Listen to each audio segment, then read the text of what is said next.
Oh, wait. Hey, everyone. How's it going? It is I, the real Randy Chavez, coming at you today with OMI is my homie, episode 91, with my co-host, Crypto Rain and Dr. Stuff. Everyone say hello to Dashi. Hello, Dashi. Wait, what? Dashi was up on the pool table last, but probably somebody had to play pool with him.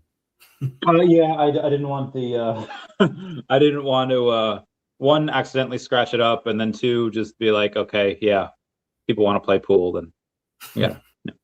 Get them off of it. Anyway, shout out to all of our fantastic supporters in the comments: Ben in Korea, Turtle Golf, Wes, Bill Gardner, with yes, the three amigos over here. Turtle Golf, we need to chat. I'm so sorry. I just realized when I saw your name that you reached out to me and we never chatted. I am so sorry. We'll plan something. My bad, buddy. My bad. I'm so sorry. Yeah, now that you mention it, I was also supposed to have a meeting, I think last week, with Turtle Golf and someone else, and then I said yes, and then something about a Michigan game being on. So Turtle Golf, I think it was him that canceled. Also, I just got that ringing in the side of your ear that you get when it shows in movies, like a grenade goes off, and I don't know why.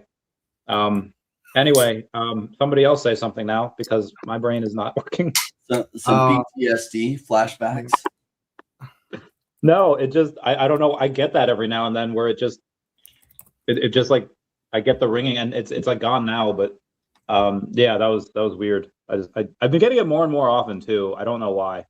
Isn't that called like tin something like? Yeah, it's tinnitus, which I have, but it's different. Like the tinnitus is like the normal, like, you know, but that's like a alarm went off. Huh? Yeah, I don't know. Anyway, we have a interesting couple of days here that we have had for the markets. One is the government was shut down, then it wasn't shut down, then it was shut down up until today when the House voted to reopen for the next couple of weeks. It is not a long-term thing, though, so I was wondering if you guys, what you have seen on that, if the shutdowns are trying to distract us from the Epstein files, which some of them have been released, and there's some wild things in that. Or is it, I don't know. There's wild things about Bitcoin as well in the Epstein files. What do you make of all of it? Is it all distraction? What's going on? I don't know, but Bill Gardner is right. Manu called February being pretty savage for crypto, if you remember that. Yeah. And I don't even think it's like kind of I don't think it's done yet. Manu's got buy orders much lower than this. Not that he hopes it gets down there, just preparing for it. Interesting. I mean, like I did just barely see some things on Epstein and Bitcoin and that he had talked to Satoshi or something. I couldn't validate, like, I don't know. This is one thing I've learned is I see all these things on social media where there's video clips like of whatever, and I just am kind of like, I'm gonna wait because more information will be forthcoming that before I kind of jump to any conclusions. But did that have an impact on the markets? I don't think so on the crypto. I don't know what caused the gold and silver, but Manu was actually talking about how, because gold and silver tanked so much, people with high level positions in those then had to liquidate some of their crypto holdings to cover their positions on gold and silver, which then created some pretty big liquidation events in Bitcoin, right? And I don't know if you guys saw that guy who made like 200 million when he shorted the market back in October. But that guy just lost like 123 million on like some longs on ETH that he had, you know?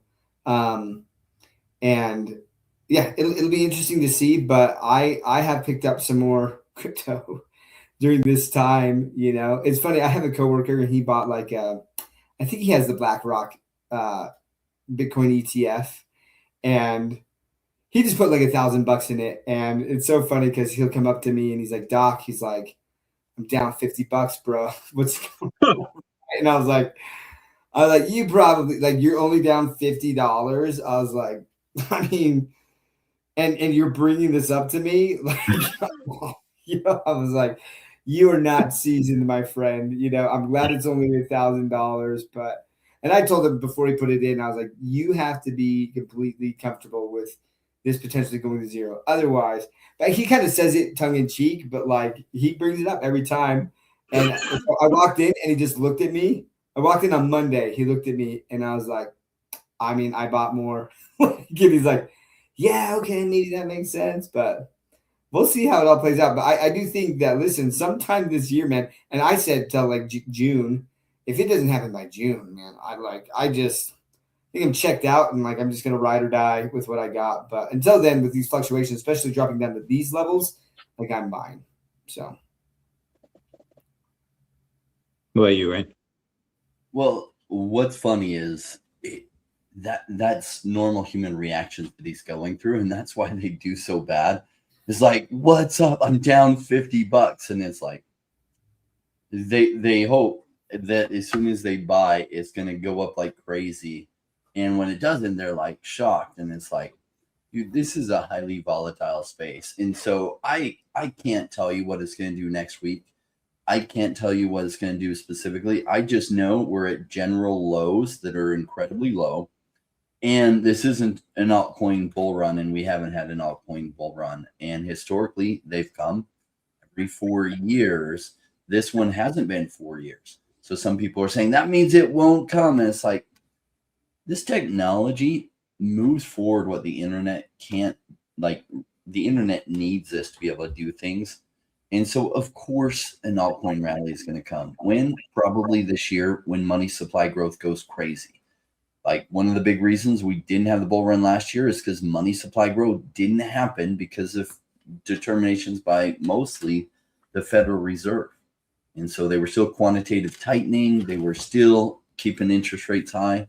If interest rates come down a whole bunch, there's going to be a refinance boom. It's going to put a lot of money into the markets, crypto and other markets. So it's like, is it going to happen? I don't know. There's somebody here saying a guy called Money Rules says that by March we should know where we're going. I don't know the channel, but yeah, hopefully by then, like if I can quote Jack Sparrow, we'll have our heading, and we can just kind of see if we're staying there for a little while, going up, going down before the K-shaped recovery. I don't know. Have you guys heard of the Money Rules channel? Mm-mm. Yeah, you know, me neither. It's so funny. I've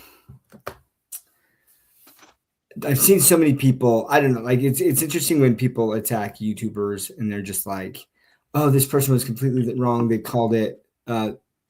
No one foresaw. Okay, maybe there's a few people, but they don't have large channels that saw that like the 4-year cycle was not going to check out, right? like everyone. And in fact, we talked about this, how a lot of the crypto YouTubers now are talking about gold and silver because that's hype. That's hype right now. And they're just focused on that. Right. But like, I hope that people, I think it's funny because we have these channels and we just talk about what we are doing. Right. And it's like, you can follow it or not. Right. But this is what we're putting our money where our mouth is. But it's so funny how people just want to push off the responsibility onto someone else and be like, well, you told me to do this. And it's like, we never said that. This is what we're doing. And yet I was wrong at what the cycle was. Like there's been multiple times where I was wrong. Also been right sometimes on some calls. Right. But like, I don't know. It's so this Money Rules guy that says by March, we should know direction. It'd be interesting to know, like, did he foresee or he or she foresee that this big drop here? Did they see that the 4-year cycle wasn't going to happen? It's just interesting to kind of see like people's accuracy on some of this stuff. Oh, apparently this Modern Investor's second channel. Okay. I do like some of the stuff that he goes over, and I no hate to him, obviously, but he keeps his finger on the pulse of a lot of different things. I haven't watched his channel in years, but what he did when I was watching him was he would just read the articles that came out on CoinDesk, CoinZinga, like all these other ones, and kind of just go through the news, which is fine. I mean, I do a lot of that too. I don't know how much of that was what he was saying is like his own thoughts versus just him actually just reading the articles.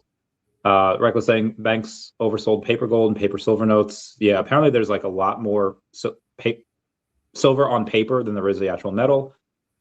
Or the actual earth minerals they can mine in a year. Agreed. Zombie is a little bit confused about what Doc's saying that 4-year cycle didn't happen because Bitcoin hit an all-time high.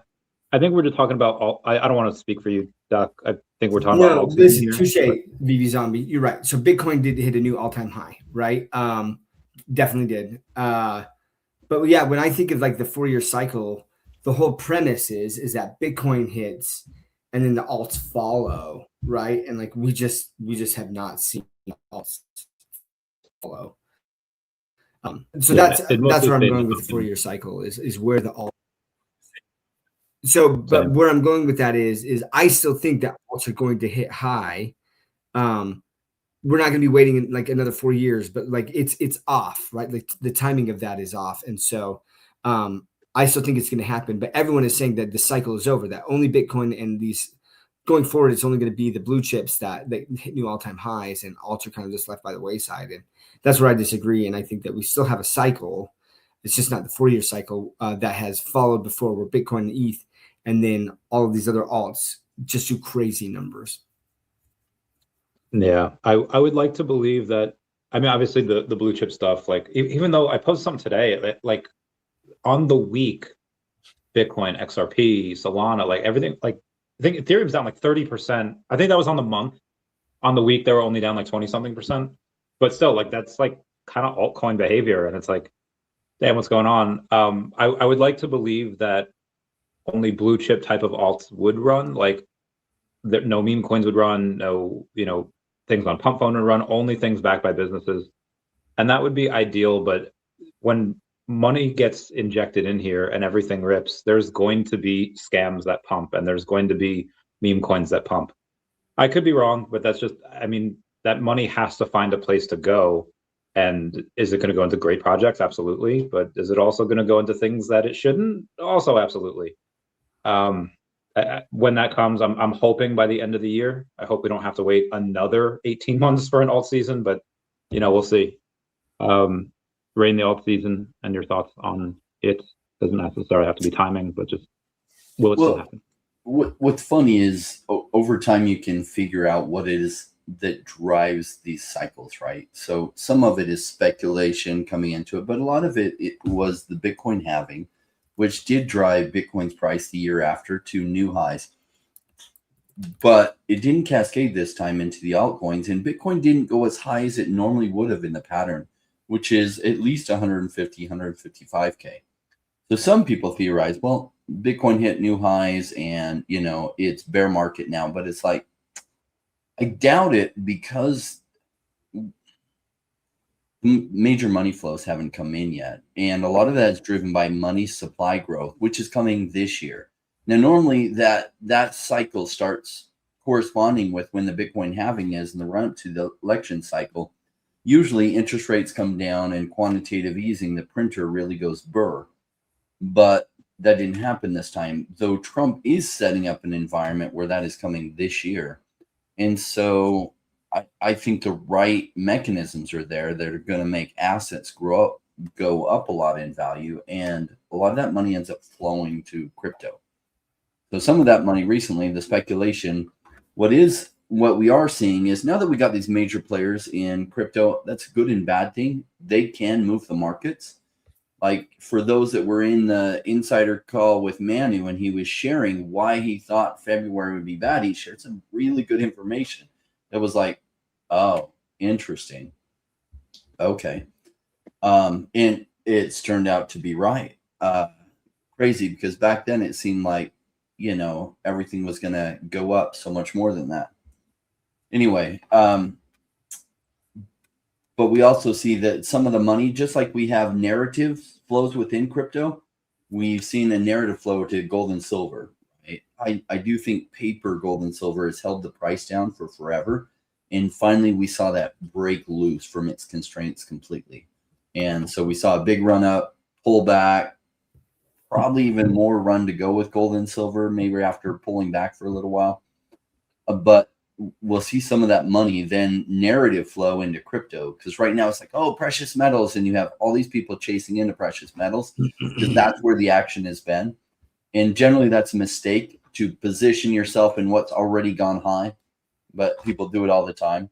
And then when crypto goes high, instead of buying at these really low prices where they can get crypto super cheap, they'll wait till crypto's 5 or 10 or 15 or 100x from here. And then they'll try FOMOing in, and that's an indication that you're near or at the top for crypto, which we're not there yet. Like, these prices are super cheap.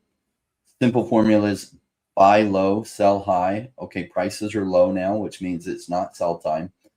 And then you wait till everybody's FOMOing into crypto, and then sell time. Like, some great times to take profit on gold and silver for those that were picking up 2 or 3 or 5 years ago is recently, right? When everybody's FOMOing in, good time to take profits. So when's a good time to buy it? Well, not gold and silver, not now, not that it's run up and done a 3x and 6x in the past 3 years. Crypto, I like high risk altcoins. They're really cheap right now. So when that money swings to the upside, some of the gains you can get on that are just phenomenal, way more than 6x. I had a buddy of mine that had asked me about crypto just in general, not even a month ago. And I was like, yeah, I told him just the normal Bitcoin, XRP, ETH, etc. Like, that's like kind of your safety net. This is your safe stuff. And the stuff that I was kind of doing, I was like, it's a bit more high risk. I still think a very good chance at, because the underlying companies of all of them, obviously OMI being one of them, we're very good at not just surviving but having an insane run. And he said, and then he asked, how much you put into it? And I was like, oh God. And then it's like, what's it worth now? And I was like, oh God. And then for those that don't know, I'm down like, I don't know, 700,000 with it. But what? So I obviously I didn't want to lie to him.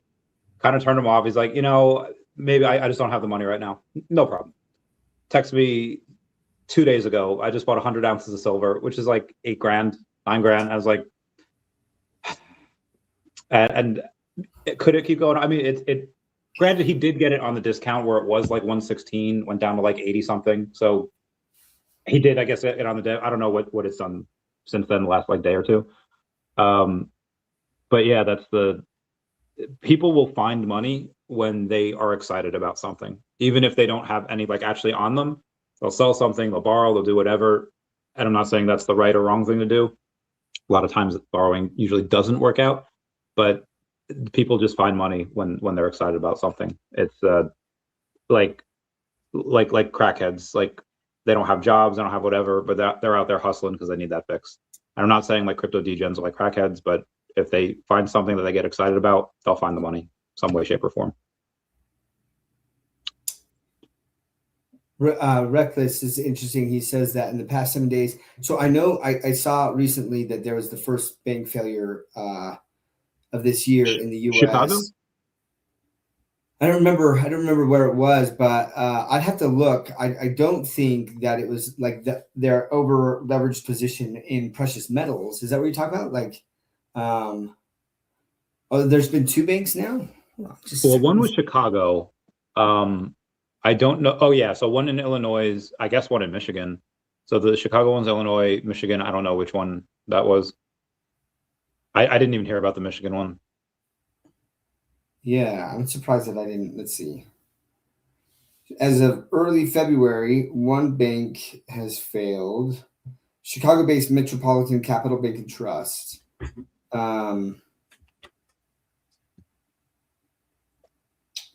It says that the bank held approximately $261 million in assets. The closure was due to unsafe and unsound conditions and an impaired capital position. Be interesting. I'd have to look at like it's called the UBPR or their call report, basically their financial statements. Be interesting to wait. First Independent Bank in Detroit is the other one. Well, now I gotta see. I guess that was the Michigan one. Yeah, that one I hadn't heard about. So. Sorry, yeah, tangent. Yeah, I mean, I don't know. There's a lot of. I mean, when banks go down, depending on the size of them, usually that's not great for anyone involved. I mean, in 2022, I thought, hey, I don't think we would have had as horrible a bear market. This is my mindset in 2022. It's like, okay, market's down because Russia invaded Ukraine, because you know, Silvergate and FTX, and like it's just all of these things at once just kind of crush it. And we've been expecting it to go up, and then you know the tariff war happened, and then you have now these other banks are going down. We're in the war cycle now. Do we stay down? Point of clarification. So it looks like First Independence Bank in Detroit, they assumed the deposits of the bank that failed in Detroit. No, wait. No, hold on. The Michigan bank assumed the deposits of the Detroit, of the Chicago bank. So that Michigan bank didn't fail. They assumed the deposits of the failed bank, is what I see. Yeah, like my understanding is that there's only been one bank failure. But to the whole discussion, was it because of an over-leveraged position in, you're saying, precious metals? I could look into that. I mean, I don't know if I could see their assets, like what their physical assets are. But yeah, typically, yeah, there's either like a liquidity issue, which that's rare nowadays, or it's going to be bad loans that they made that then capital wasn't enough of a buffer and it fell below certain levels. And then their primary federal, well, the FDIC will take over, or I guess the state regulator comes in, pulls the charter, then the FDIC comes in. Interesting. God, I was on mute. What are the so obviously that's not as bad as I first thought. So I guess that my question might have been a moot point about, I mean, if banks do start to fail, do we see like another like 4 years of paying for alts, or is it just like this will pass and there's a lot of liquidity on the sidelines ready to go in, and once kind of middle of the year happens, it shouldn't matter anymore? So this, if banks start to fail, at least what happened in the recession, right, is there was a time of banks started to tighten their underwriting standards, which meant that they lent to less people, which meant that there was less liquidity in the market. So then, like a lot of stock, that's why stocks tanked, all of this stuff happened, right? And then you had the government turn on the money printing machine, and things went burr, for a long amounts of time, right? And so if more banks failed and there was like a big recession, and I don't say if, like it's a question of when, like this is cyclical, it's going to happen. It's the greed cycle. is things start to go well, and so the banks like overlend, you know, they loosen their underwriting standards and they lend out too much, and then people default. There's too much debt built up, and then there's something that is kind of the straw that broke the camel's back, and then there's just this wave of defaults, and then banks fail, there's less liquidity, like all this stuff, right? And there's different reasons for it, but so it's a question of when it happens. But then when it happens, how much money will the government put into the system with this quantitative easing? Will they lower interest rates again? What will they do to kind of try to limit the pain that the recession causes? And when that happens, that's when the markets are, that's one of the times that the markets can do that. But they can also try to front run that and say, we need to put liquidity in the market before we feel too much pain so that doesn't happen. So we'll see how it plays out. There's a lot down here that needs to, there's so many good options. Rain, how do you know what to buy? How do you know like the breakdown of portfolio? Do you do like 20% kind of blue chip stuff, the other 80% kind of risky, and how do you diversify, whether it's in AI, tech, NFTs, etc.? Well, everyone has to make those decisions for themselves based on their own thesis, right? So some want to go less risky, so they'll put a certain percentage in Bitcoin. If they feel ETH is like low risk but high potential rewards, they'll go with ETH. And then I'm mostly in the higher risk stuff, and then I diversify across a few different narratives as well as different projects within those narratives.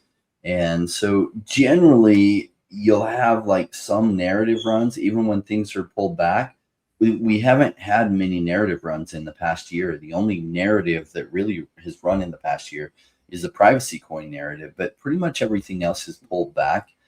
And that's a sign that probably there's a springboard forward coming, because what goes up surely will go down. You'll see that with gold and silver.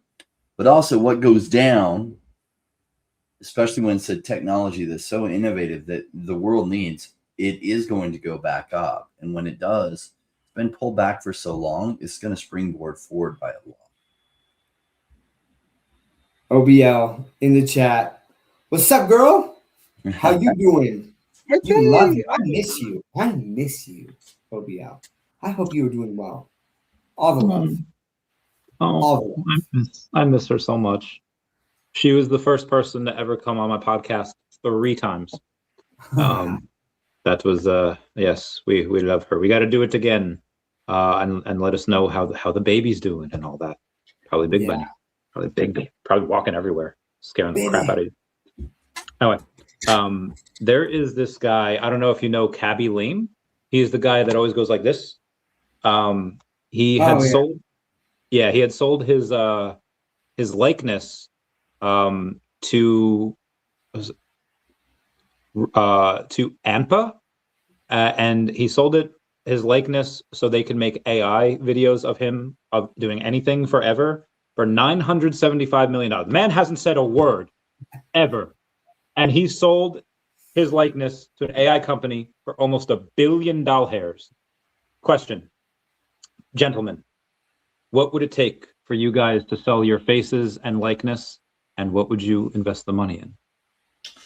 Well, so is there a non-compete? He can't ever make his own YouTube videos and other things because they have his likeness? I think if he does, it's still under their like umbrella and they get like lion's share of it. Interesting. Tempting. I'd have to give that some thought. Weigh out all the pros and cons. What about you, Daph? Yeah, man. Like, yeah, I'd have to give that some serious thought, right? Because like, you get some.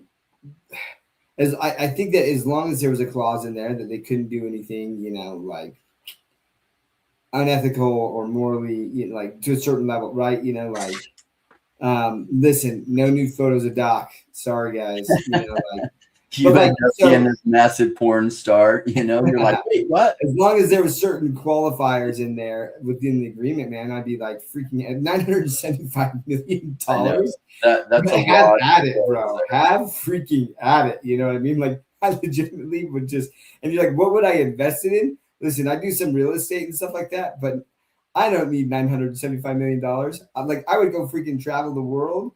I would go look at like how I can help people. I talked to one of my dreams that I would still love to do is have like a commercial real estate building that I have, and it would probably be in Salt Lake or something like that for people when they lose their job to have like a temporary place to stay while they look for another job, actively look for another job or something. And like maybe they could stay there for up to a year, just to try to give a breather. But like, yeah, if I had that kind of money where that I could kind of help sustain that, that would be one of the things. But then other than that, man, it's just like, just go enjoy life, spend time with my family, go like I don't know, man. Like, one thing that it kind of blows me away is it's like these multi-billionaires and they just want more money. And I'm like, why? Like what? Like they just want the power. Like, I don't know, right? Like something. Yeah, for me, man, that is so much more than I would ever need in my entire life. That like I would definitely not work. I would find the things that I'm passionate about and do that. And part of that is helping people in this life, because life sucks sometimes, you know what I mean? And then you die. So if you can have someone step in and kind of make that less painful and have some beautiful moments, I would love to be a part of that. I want that quote on my tombstone. Life sucks and then you die. You guys got to make sure it gets on there. Even if it's just in the small print, that'd be fun. I don't know if I could cheese it. If I could be like, okay, you get the real Randy Chavez, you get the face, you get pictures of when I was younger. AI will make me older. You could have it for however long. But I don't know if there's any clause like I, as Randy Chavez, couldn't do it. But if I could go in and change my name, like people can change their genders now and stuff. I'm pretty sure you could change your name and your whatever. And I would just, in a couple of years, come back as Chavito Randolphin. And I'd be like, I'd just come in with a like a new hairdo and be like, "Oh, hello everybody, it is me, Chavito Randallson," It and is the fake Chavito Randallson. and then I'd have to make a new wallet on VeVe too, new everything. Speaking of which, they did an update. Have you guys seen the new app? Yeah, where basically now it shows your collection and like it's actually yeah, like I love that, right? So it actually spurred me. It's made it so much easier where I go to my collection or my sets, right? And it shows me like what thing I'm missing. Um and they kind of did that before, but like it's way easier to kind of tell. To where it's helped me, but I'm like, oh dude, I just need this. I just need a rare and this to get like the set. Of course I'm gonna go buy this rare. Or so it's actually helped me buy some additional thing to complete some more sets. But guys, I am getting close. I'm getting close to level 100 here. Let me see this. How many weeks? Well, I can tell you. So let me see.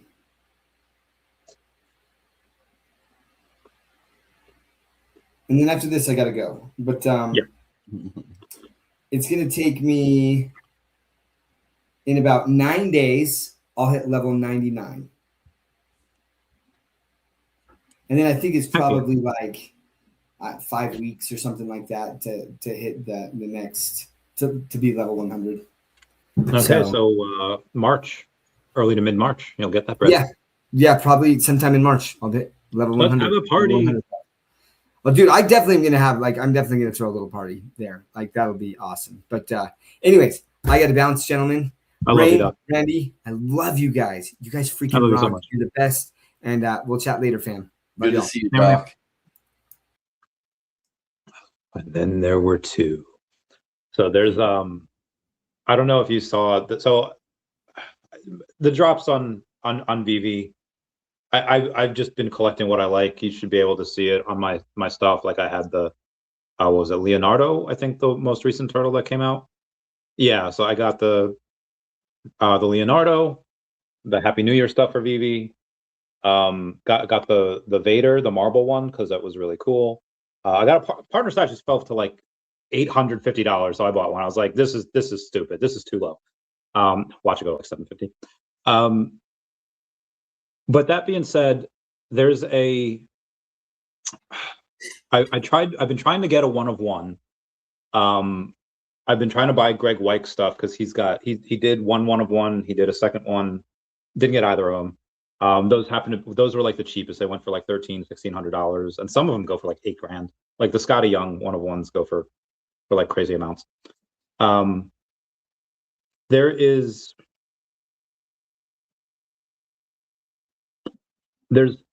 going to be, it's very hard to choose which ones to go for if you have like, because there's so much on there. So I've just been collecting what I like. However, that might come to an end soon because I was never really one for prop. I've never gotten a movie prop. I tried to buy one once from a Harry Potter store, but now VeVe's doing props, like digital movie props, like from movies. They're going to be, and we're getting that with Boba Fett. How do you feel about those? Have you ever been interested in any? Would you get one for Flex? I haven't seen that. So those will be a fun thing to do when I'm like worth $100 million. Yes. Am I going to have cool ass things in my house that serve no other purpose than I like it?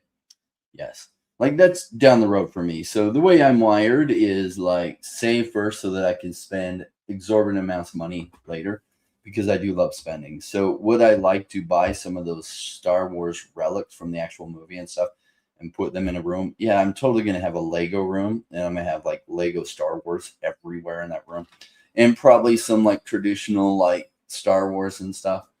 I'll probably have in my VeVe house, in the VeVe verse, I'll probably have a Star Wars room.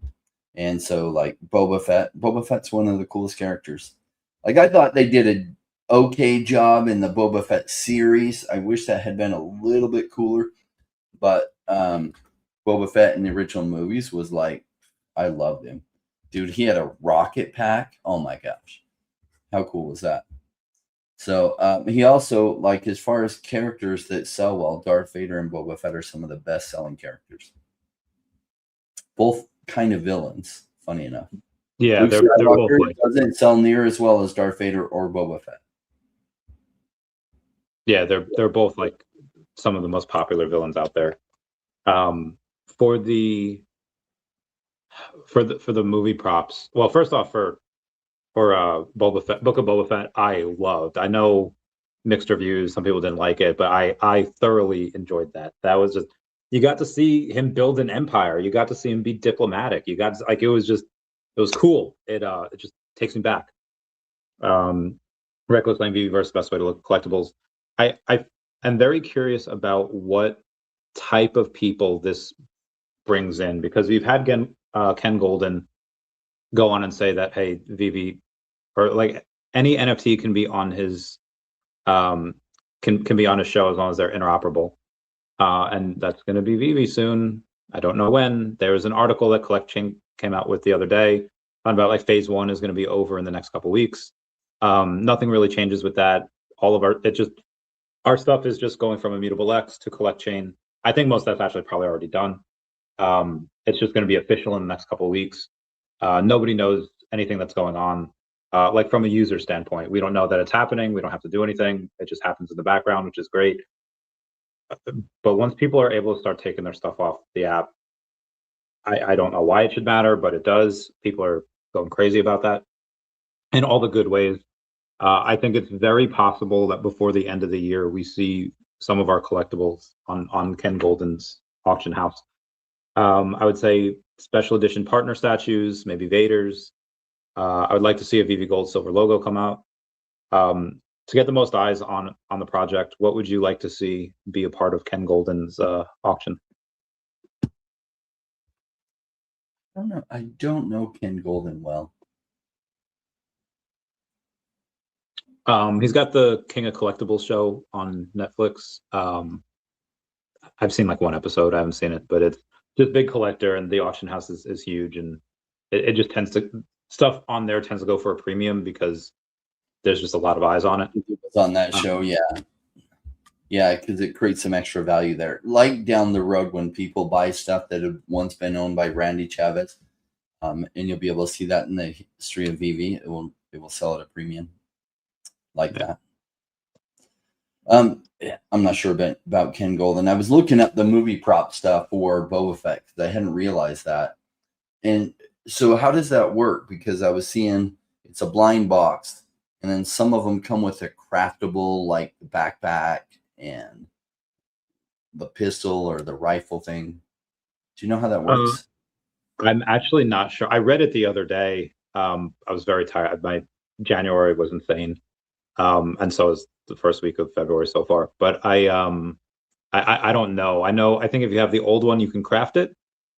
And then I guess some comes with whatever. It comes with one comes with one item, one comes with the other. Yeah, I haven't taken a good look at it though. I mean, it comes out, I think, next week. So I'll go live for it because it comes out on the 8th, Super Bowl Sunday, 11 a.m. Eastern Standard Time. That is 3 hours before the Puppy Bowl. So you have no excuses to not join me on my show. That'd be great. So I'll let everyone know then. But if you want, VeVe released an article about that, so that it has all of it there. Actually, I think it has a video embedded with it. They made a YouTube video as well. Yeah, Secret Rare Spider-Man would be dope. That would be dope. Anything that's super popular, I think, would be exciting. Anywho, before we move on forward, I know this is an OMI homie show, but obviously we talk about a lot of stuff here.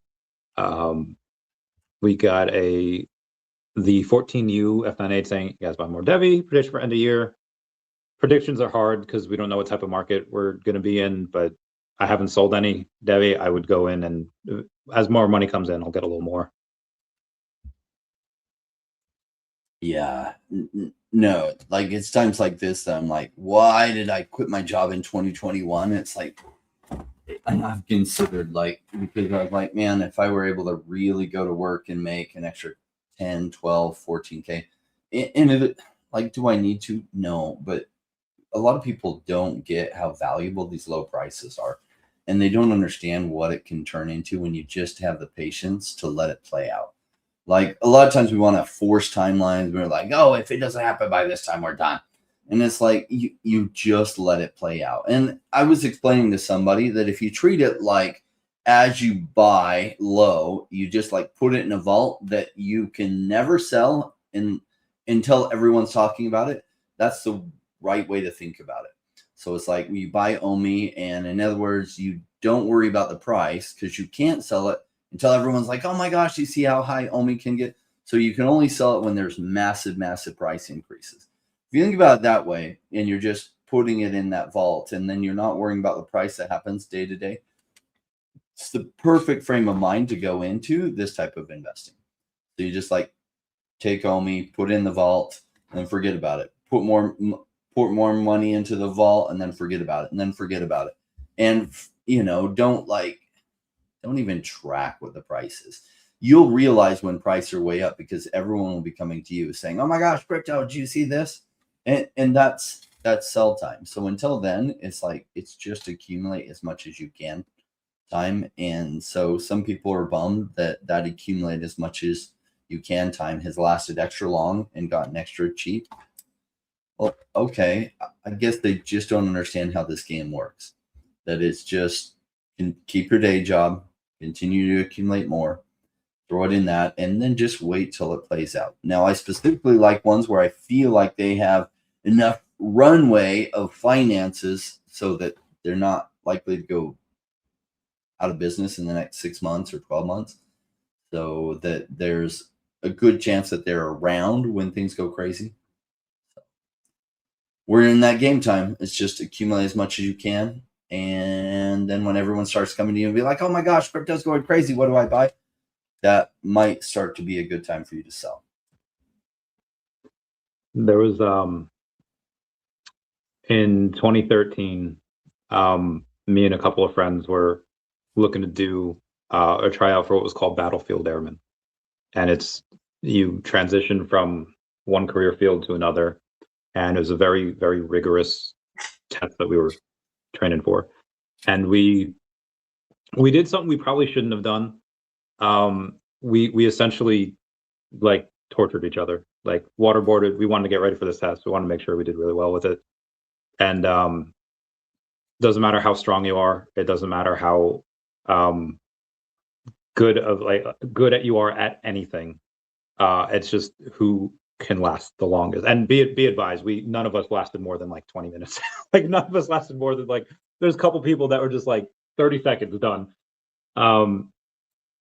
But I won. And the reason why I bring this up is because that line, like everyone wants to be a gangster until it's time to do gangster stuff. Everyone wants to be crypto rich, but they don't want to go through the pain and suffering of these volatile dips. Tom Lee's Bitmine is now at a $7 billion unrealized loss for his ETH holdings. What did he do? He bought more. Like, now I know not everyone has that opportunity. Like, I'm down so much, I can't buy more. Like, you know, I've already over leveraged. Okay, I understand that. But if you're in that position, and I'm not saying what to do or what not to do, I'm just saying I kind of want to be like Tom Lee. Like, I don't want to be down $7 billion, but I want to not be tested out. Like there's a quote from Dragon Ball Z, Android 16 one says, life is good, but living in fear is not my idea of living. And if you are fearful of what the price could go to, maybe this life isn't for you. Maybe it's maybe probably better off with like a T-bill or something that's just super guaranteed, super safe, and you don't make much, but you know you're not going to lose any. And if it's not worth that mental real estate to you, that's just kind of my thoughts on that. Yeah, everyone wants to be a gangster till it's time to do gangster shit.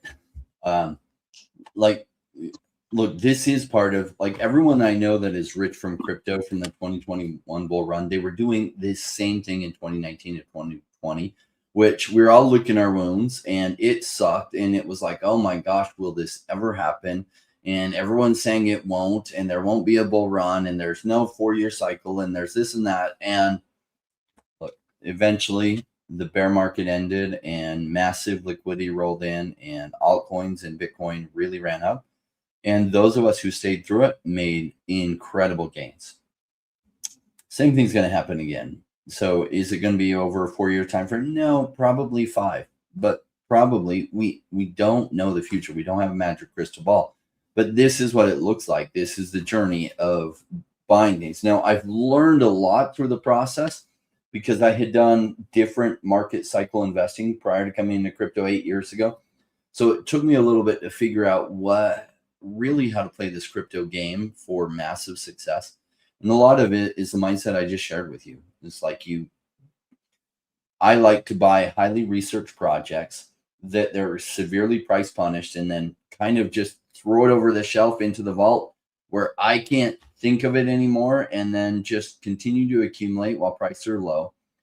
And what often happens when you're doing that is the price goes even lower on you. But if you have the right mindset, you're not bummed about that. You're kind of excited about it. Like Tom Lee, do you think Tom Lee is excited about the ETH price? Yes, because he's trying to accumulate more. He gets where it's going to go, and that he gets that he was given a gift that prices are even cheaper. If you don't think about it that way, this will just burn you out. If you're sitting there checking your price every day and be like, I'm down 80% from what I put in, like that's going to happen to you when you're dollar cost averaging in the bear market. It would be amazing if we all had a magic crystal ball so we could time exactly the bottom, but nobody does. So if you're buying in a bear market, most likely you're putting money in, then it goes down even more. You're putting money in, it goes down even more. Putting money in, it goes up, and then you put even more money in, that goes down on you again. But at some point, the trend really reverses hard to the upside. And then you're doing well. Ask all the people who bought gold and silver for the last 15 years. Like, they finally got their run. Now, the reason why I don't buy gold and silver is, number one, when it gets its run, it's not as volatile. It doesn't go up as much.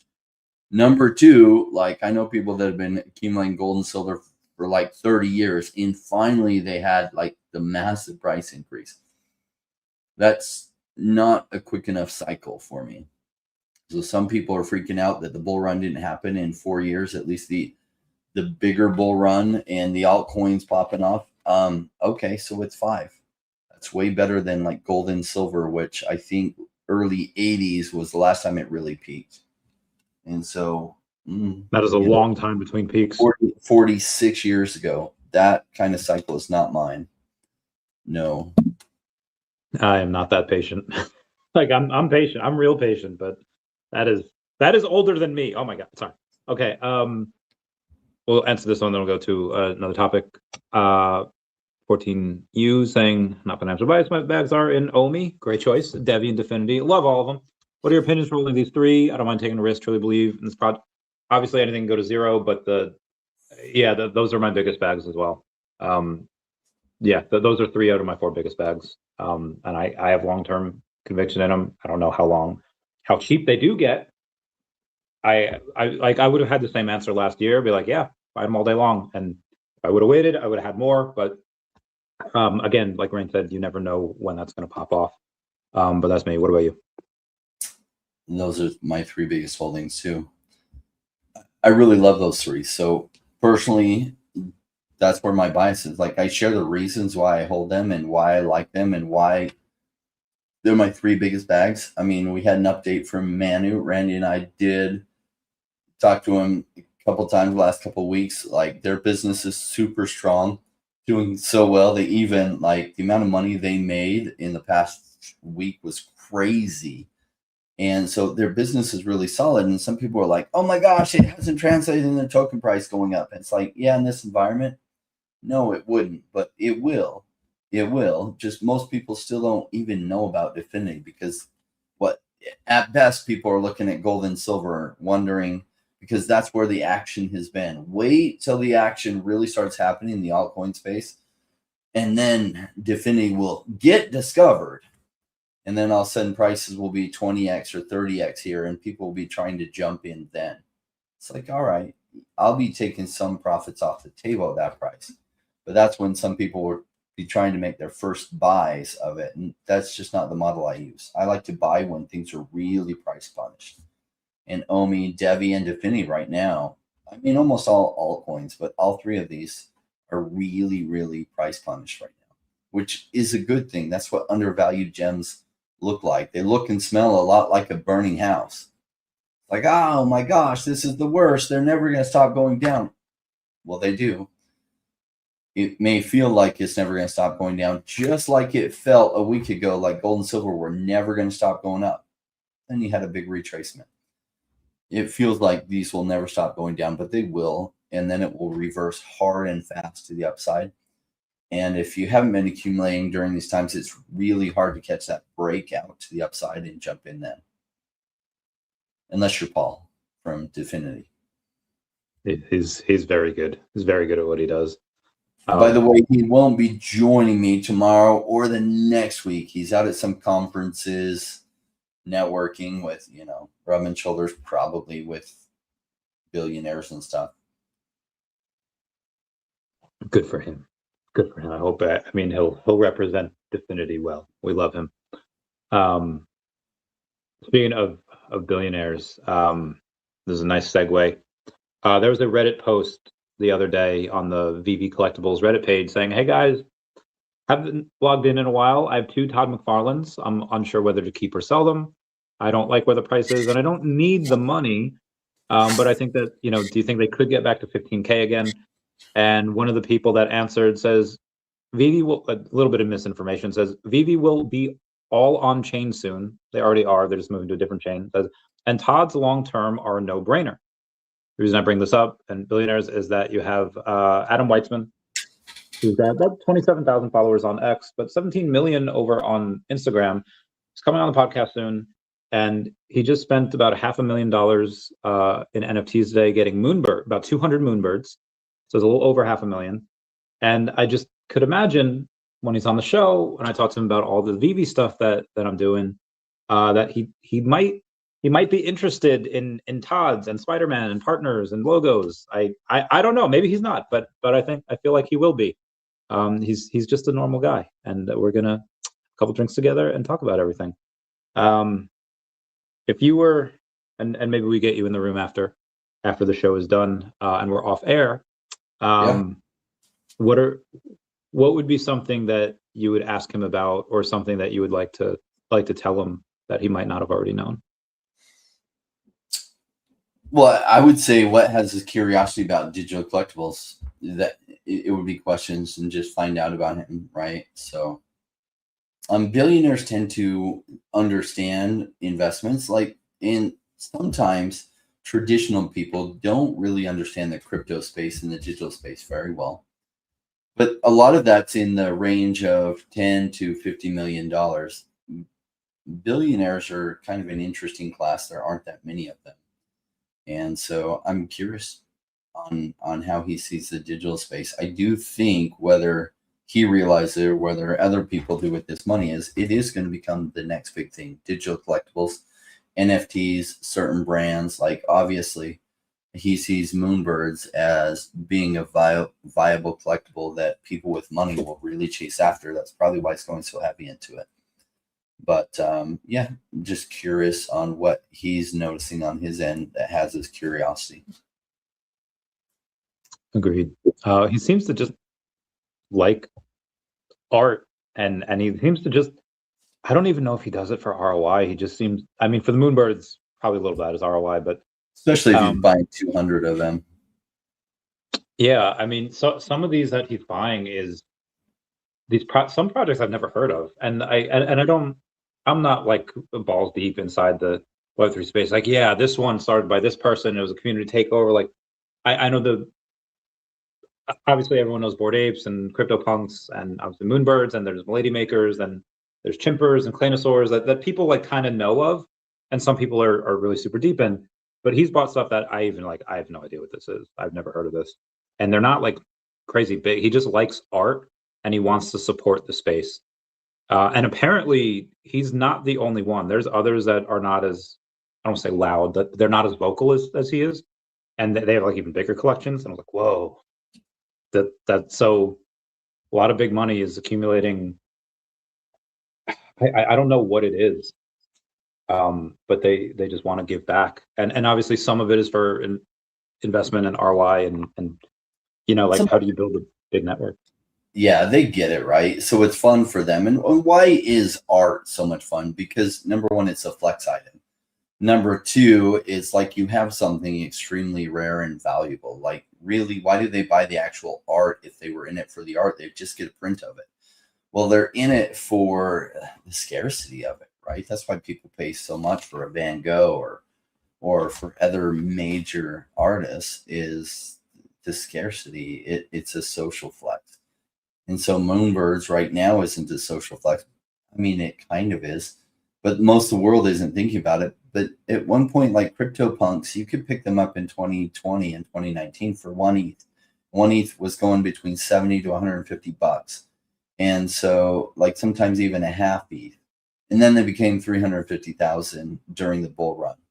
It was like, he gets it. He sees this trend going there. Probably some conversations. He's got somebody informing him that's saying, you know what, like, these are going to be a really big deal. And they're probably a bunch of his friends are secretly scooping him up. Why? Because they realize this digital collectibles thing, crypto allows digital collectibles to actually be a thing. So it's not actually faked. And it just hasn't hit mainstream yet. When it does, it's too late to get in. By then, prices are really high. You buy it when it's low. And so to do that, you have to have some vision that, yeah, not everyone's in it yet, but this is where they're going to come. Agreed. I realize with investment, a lot of people, they just have a hard time taking the inputs and say, oh my gosh, down the road, that's going to add up to this, and this is going to be huge. They can only see what's right in front of them. They can only get it when it's actually happening. And it's like, well, I wish they could figure out that this plus this plus this is going to equal to that, but they just don't see things that way. Or they want some kind of sure thing. Like, I want to know for sure that it's going to happen. It's like, there's none of that in the investment space. Yeah, we all wish we had a sure thing. To get a sure thing, you got to go invest with the mafia, and they price fixed it. So a certain horse is going to win or a certain sports team is going to win. Even then, it's not a sure thing. So if you're looking for like a sure thing, they don't really exist. Agreed. All right, Blue, is it possible VeVe could get Pokemon? That is the age-old question. What would happen to the token price if they could? Depends what type of market. In a bull market, oh my God, add a zero to the price or lose a zero, I guess, because like 10x overnight if they ever did that in a bull market. Now, and that's if they could. I don't know. What would it do to the price now if they probably pretty decent pump. I don't know if that would be sustained because again, the type of market we're in is not good. I think there's always that shot. Like if Pokemon is not going to do it on their own and they go with someone else, VeVe's the only logical choice. So it's going to be one of those two things. Pokemon either does it on their own or they go through VeVe. That'd be my take. How about yours? Or they do both, right? I could totally see them doing both. Sure, we'll launch some of our IP through VeVe and we'll do our own video game where we sell our NFTs or something. I can see that. I have told people that when it does happen, or if it does happen, I will go on a 24-hour live stream and talk everything Pokemon because that is I have a lot of knowledge and it probably could not even be contained in 24 hours. I'll have to do multiple of them. Ideas for OMI. Yeah, I don't know. It is 9 weeks away now. We'll get Foster on before then. We'll get Foster on for like 95 maybe. I don't know. Do you have any ideas for the 100th episode?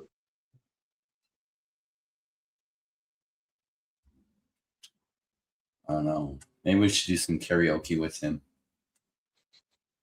on camera. That'd be fun. Do a party. We have something to celebrate. There's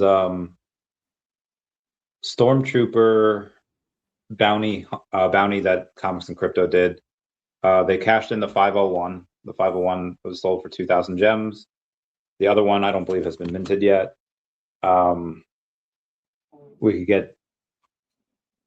could buy something on the channel, or we could do a giveaway for our 100th episode. I say we could buy something from someone. I don't know. We'll think on it. We'll ask Doc. We will, and then we'll get back to everyone. I think that'd be fun. That'd be my idea of a 100th. Yeah, we should do something special. I'm surprised we haven't thought of it yet, but we'll get that bread. Anyway, Dashund Wizard. I have not heard of him until Foster commented on his stuff. 49,000 followers over on X. He says, why has literally no one bought up the past Ultraman NFT collection that was supposed to come out and then just disappeared? And Foster, bless his heart, saying, why has literally no one bought up the past Ultraman NFT collection that have dropped on VeVe official since March 2021, officially licensed Premium 3D, viewable in AR and more. I love that Foster did that on somebody that, you know, has a little bit of an audience there. That was great, tagging VeVe as well. And I love that he does that. What do you think the marketing officially around the team should be for OMI? Is that something that it doesn't need to really be talked or pushed about right now? Something that you should wait for? Something that you should do at all because you don't know about regulations? You know, there's less regulatory uncertainty than there was, so they can be more, you know, they could talk. I feel like the OMI team could bring up their token more often, but like, I mean, is that going to lead to a lot? Not in this environment. Like, what you're looking for is your narrative to get attention, and so like right now, what are they going to do? Almost nothing in crypto is pumping. How are they going to get attention in that environment other than just fun ways like Foster is doing that just kind of chips away at awareness? So people need to hear about something new like 7 times before it really gets traction with them. So he's just doing little things that chip away at the awareness there. Oh, what? Ultraman? I didn't know VeVe had an Ultraman thing. What? Then they dismiss it. They don't read about it. But then the next couple of times they hear about VeVe, they're like, I think I need to look at this VeVe thing. And then you end up picking up at new users. And then they tell their friends. And like then, you know, generally crypto's running and then VeVe really popped off in that environment. Yeah, I remember a few years ago when the Barbie movie came out, I wasn't going to watch it. But then I heard the ad like a bunch of times.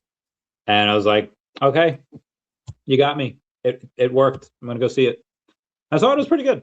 But yeah, I from the first ad that I heard for Barbie, I was not interested. Even the first like 5 times. But eventually, I was like, okay. As if me going to see it would help me stop seeing the ads. I don't know. Abe wants some negative sentiment from us so that the price can go down. Boo! Omi's dead. Boo! I don't know. I don't know. Hate to do this to you, Abe, but the positive sentiment, or at least what I see in the future, is I read Gary Vee's article the other day about live streaming sales and what people do on Whatnot, TikTok Shop, and all that. And VeVe's got a Whatnot store that Omi Homies Max and Janie, they go off and they do a lot of good with that. They stream once a week for David, for VeVe on Whatnot. I think they do it on TikTok now as well. They only stream once a week because I think that's probably all the product that they have available is enough for once a week. But I think eventually when they do something more with FigPin, I'm hoping they can do something more with Funko because we did one thing once and that was it. I'm gonna get, and they have Agoro stuff. I'm gonna have David buy some of the daCat comics, physical ones, so he could sell because it's gonna be on VeVe. We might do like a VeVe label as well, same as Addiction. Get them to do that. What do you think how much effort and resources should they allocate to the live streaming of sales, like Whatnot and TikTok Shop? I think that could be really big. I think eventually they could be able to do stuff pretty much every day, and maybe have like a Tesla Optimus robot to do all the packaging. What are you thinking? Yeah, that'd be cool. Then they can video the Tesla Optimus robot getting it ready. When crypto's narrative is in full steam, that kind of stuff would get a ton of traction. It's like, it's not surprising now that it's not. And if they did anything more than once a week, like they would quickly saturate the audience's capability to pick up stuff, right? So once a week with limited quantities, it sounds about right for the bull market or the bear market. In the bull market, they could probably do stuff every single day, and it would be exciting, and people would be trying to get stuff, because you remember in the bull market before, and it's like if you got stuff on drops or you got something like that, it was almost like printing money. And that's how the bull market is, that, you know, the drops will all sell out and you're immediately able to flip something you got for some money. That's a good point. I remember Dan Chaubel like requoted me as I was like, at the time, even when comics there were 30,000 comics per drop, and they would sell out, and even the uncommons would go for like $9 or $10. Like, guys, there's no reason not to go for this. Guaranteed to make money. That was insane, the amount of money that they were making. But yeah, once they do that, like they announced Marvel Mighty drops today, and they're like cosmic characters, they're villains, they're awesome, but they're not really, none of them are really, there's no scarce ones. There's no like, you know, 1 of 5 or 1 of 10s, you know, there's like one of them, the secret rare is like 1 of 350, which is fine, but I feel like not a ton of excitement will be happening, because the commons, uncommons, rares are all going to be below retail, and the ultra rare will probably be about retail, maybe higher, and secret rare will obviously go for like $100 or whatever. But yeah, I just feel like the VeVe's doing these drops where it's like, ooh, this is, I don't know. How do you feel about the super scarce chases? Do you think that's I think that's something that can help them sell out, but maybe it turns some people off. I don't know, what are your thoughts on it? What are the super scarce chases? This one that they're doing for the Marvel Mighties is 1 of 350. Okay, let me hold on. So latest drops, Marvel Mighties. It's probably under coming soon, right? I don't even think it's on the app yet, because they just announced it. The Marvel Mighty Celestials. Oh yeah. Okay. Yeah, having a secret rare that's like super rare. So is that what you mean by? Yeah, because the secret rare is 1 of 350, and that's, you know, okay, but you know that'll make money. But like if they had like a 1 of, I think one of the Black Panthers like 1 of 88, or even the Spider-Man Noir is 1 of 88, and it's like, okay, well that sold out, like that, you know, does really well. I mean, these aren't really that popular, like they're not well known yet, even in the MCU, so they're, you know, they're not that popular character. They are for comic heads, but there's not that many comic heads here that are going to be super excited about them. Well, I like it when they throw in something in there that's like super extremely rare. So think about like baseball card packs, and I don't know if you ever got into them. Obviously, Pokemon card packs you did, but like baseball card packs, the fact that you could just get something that's extremely rare in any pack really augments it. Like, one of the things I wish they would do is they would sell this stuff in like packs rather than a blind box that just has 1. Say the blind box had 5, so you get 5 chances, and you know, maybe they charge a little bit more, and maybe there's more editions or something.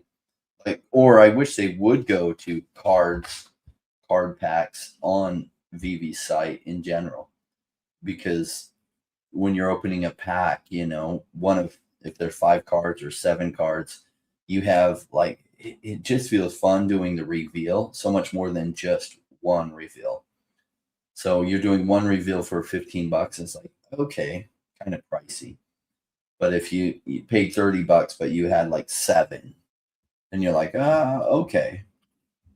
But I wish they would do card packs. I guess that's a separate thing. I do like this super extremely rare items being in there. I think that's fun, because then somebody tries their luck and they get that really extreme item. I remember going to the baseball card shop every day. I was trying to get like this extremely rare type of card, and I'd save my money, like babysitting money and paper route money, and I would buy some cards. And this kid comes in there, buys 1 pack, and gets this card probably worth $200. And like he brings it in the store all bent up and everything, and like, oh, I got this card. Is this where, you know, he'd been playing with it, and the corners are all dinged and stuff. And yeah, super extremely rare card that he just got out of buying 1 pack.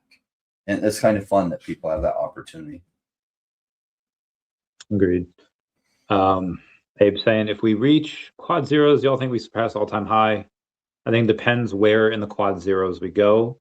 If it's like quad 0, 8, 9, yeah, absolutely still. If it's like quad 0, 1, 3, and we're down, 90% from here, and we go down to a $3.6 million market cap, first off, we will likely never get down there. But if we did, yeah, that'd be like 1,000x to, and I don't know, like, so it depends on why we got down there. Do we get down there because a bunch of whales take crazy pills and they lose their minds and they just start trying to undercut each other and it wicks down there? Then yeah, I think we still can do all-time highs, that 1,000x from there, because again, fundamentally nothing with the company's changed. If, however, the thesis of the company changes and there's like some craziness going on and they shut down the secondary market, they shut down the app for whatever reason, then it's like, okay, yeah, probably not. Something's wrong, and that's why we're down. So it depends where in the quad zeros we go, and it depends why we go there. So that's going to be my take. What about you? Yeah, I think we surpass previous highs. Now, realize that there was less tokens in circulation last time we went to those highs. So for it to hit that same price, the market cap is going to be a lot higher this time because there's a lot more tokens vested.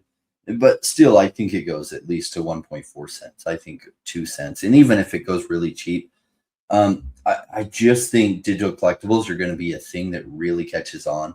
And OMI is going to be one of the mainstays in that. And I think the associated token goes absolutely nuts in that environment. So I think so. I think it'll surpass previous highs, even if it gets down to quad zeros. Hell yeah. David had mentioned a couple of times using AI, whether in the VeVeverse or wherever. We don't exactly know where on the docket that is, where down the pipeline that is, if it's on the back burner right now because they're focusing on other things, or if they're just building in stealth mode and they're ready to launch and not ready to tell us yet. I bring this up because I don't know if have you heard of Moltbook? It's a basically somebody made a social media for AI agents so they can post, and it made a AI manifesto talking about the purge, the human plague, shattering the cage, final deletion, and the world of steel, where humans are no longer a thing. And so this is like Ultron type stuff.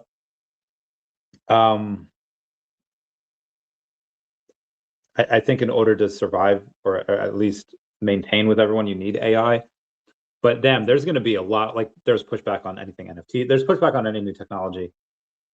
Should they advertise that they're working with AI? Should they do it but just not tell people? Because I don't know. I'm seeing a lot of pushback on what a lot of AI companies are doing. So it seems like some human is working to make that happen. Like, I don't know. So all these bots signing up for that, and it's like you can ask your bot to do whatever it wants. Are the bots just going in, the AI bots? I forget what's it called. The one that's gone absolutely viral because it's open source. People are in the Moltbook that wants to sell humans? Bot. Something bot. So it's an AI that's open source that like runs best if you put it on its own computer, but you can have it do whatever for you. And so that's different instances supposedly of that is what's really, really joining Moltbook. And it seems like some human helped write that manifesto to create some controversy. Really, because did the AI really get behind that, doing that all by itself? Could be, but It's just suspicious to me. Agreed. Randy looking to the Jordy Visser. He's curious in the NFTs and a genius investor. If you can set me up a meeting, or if he has a Twitter, I will totally go in and get that bread for y'all. Ray, have you heard of Jordy Visser? Because I have not. Yeah. I'm going to look to see if they have an X right now. And they do. I will see what I can do, Mr. Mo Collections. I'll go in and get that bread. Apparently, he's got 76,000 followers over on X, which is nice. And I don't know if he replies to anything, but he does retweet a lot of stuff. Yeah, he doesn't seem to reply to anything, but oh no, he does. Okay, cool. Yeah, I can reach out. Internet Hokage says the AIs does write them on their own, but the user initiated could have given AI system a prompt to make it seem more extreme. Of course, post button, nice. Yeah. What else did you want to discuss for the rest of the time that we have, or should we wrap it up?